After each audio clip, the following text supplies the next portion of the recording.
Leandro, sei que tu tem bastante a acrescentar para nós ali, razões pelos quais eu devo abrir a minha conta nos Estados Unidos, por favor. Bom, eu acho que a gente já tem, né, na América Latina, uma série de exemplos de como o ambiente político pode literalmente destruir o país, né? Nós temos o pior exemplo, que é o exemplo da Venezuela, que chegou a ser o país mais rico da América Latina, né? É o país que tem as maiores reservas de petróleo do mundo. Era um país que tinha uma renda média muito alta. Um amigo meu, né? Aqui tem muito venezuelano em Miami, até por conta da diáspora que teve por conta do regime. Ele me falou sobre um filme do James Bond, e depois eu fui ver se era verdade, e realmente é, que o James Bond aceitava o pagamento em dólares, em libras, em francos suíços e em bolívares venezuelanos, né, na década de 60, porque era reconhecido um país assim muito rico. E, infelizmente, por questões políticas, o país foi sendo destruído. E também tem uma outra anedota para contar, né? A gente tinha o primeiro escritório que nós tivemos aqui, era tipo um co-work, e tinha um senhor venezuelano que vinha fazer reparos, né? E num determinado dia eu resolvi conversar com ele. Ele me contou que ele tinha uma fazenda de não sei quantos mil hectares e o governo tomou a fazenda dele. E ele só conseguiu, né, recomeçar a vida dele. Ele estava super feliz porque ele teve essa oportunidade, porque ele tinha uma conta aqui nos Estados Unidos com alguns investimentos, que foi o bote salva-vidas, né, para ele. Sem ir tão longe, né, quanto um desastre assim venezuelano, que eu acho até um país do tamanho do Brasil uma coisa menos provável. Nós temos aqui do lado agora do Brasil a Argentina, com uma inflação galopante, com uma situação, né, muito ruim. E lá, apesar de não estar tão ruim quanto a Venezuela, o que o governo fez? Né? Um governo de extrema esquerda, assim, né? O Estado tem que prover tudo.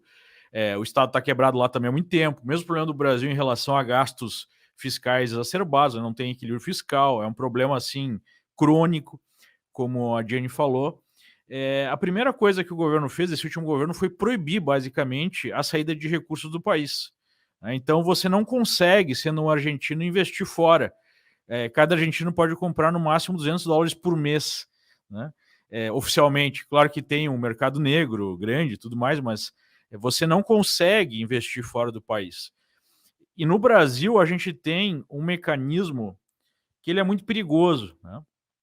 O Ministério da Economia brasileiro tem a capacidade, o ministro da Economia, de aumentar o IOF para até 25% numa única canetada. Ou seja, qualquer que seja o motivo, qualquer que seja o próximo governo, ele decida, né, dificultar a saída de recursos do país, sei lá, por uma crise, né, uma fuga de investimentos e tudo mais, da noite para o dia ele pode colocar em 25% o imposto e você está praticamente preso, né? Você não consegue mais fazer investimentos fora. Então, se tem uma coisa que a história da América Latina nos ensina, e até mesmo a história do Brasil, muita gente que deve estar nos assistindo aí não viveu a época da inflação galopante, né, da década de 80, início da década de 90. Eu lembro, eu era criança, mas eu lembro, né, da minha mãe fazendo o mercado lá para o mês, né, O fazendo cheque aquelas compras. pré-datado, né, Leandro? O cheque pré-datado para Não, fugir da. eu ganhava duas vezes, pagava com o cheque pré-datado e ainda fazia um preço só que durava para meses, né? Então, porque o preço Sim. aumentava todo dia. Então, para quem não viu isso, leia um pouco sobre a história brasileira, vai saber que a única coisa que a gente tem de constante no Brasil são as crises. De tempo em tempo a gente tem crise política, a gente tem crise fiscal, a gente tem crise econômica, a gente tem crise que a gente pega, né, de tabela por conta de alguma outra coisa que acontece no mundo. Por exemplo, se a vizinha aí uma possível crise mais grave na China. Hoje vieram dados, né, desemprego em alta na China, o governo tentando baixar juros para reativar a economia. Mas, enfim, qualquer que seja o caso, a gente sabe que o Brasil vai viver de crise em crise.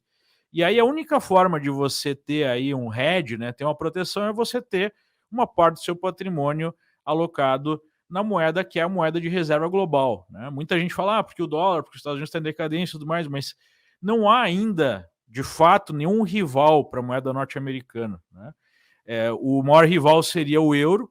A Europa está numa situação muito problemática, né? é crise política, é guerra, é crise energética agora, né? Na Alemanha, por exemplo, 7 vezes mais cara a energia elétrica, até incêndio, crise ambiental. Então, realmente a Europa está em dificuldade. É por isso que a gente está vendo aí uma relação 1 para 1.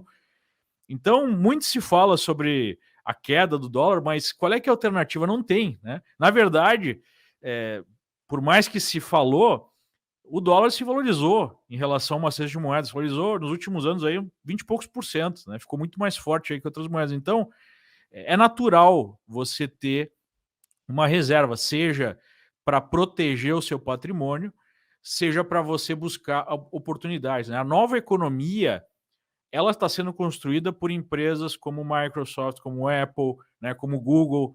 Onde é que estão essas empresas no Brasil? Infelizmente a gente não tem, né? A gente vai ver as grandes empresas brasileiras, que é uma empresa de petróleo, uma empresa de minério de ferro, os bancões, né? Exato. Surgiram algumas outras coisas novas, mas ainda empresas pequenas. As empresas que estão construindo a próxima economia do mundo não estão no Brasil, infelizmente, né? Estão aqui, que são essas que eu citei. Então, se você quer diversificar e ter essas ações na carteira, você vai ter que vir para cá.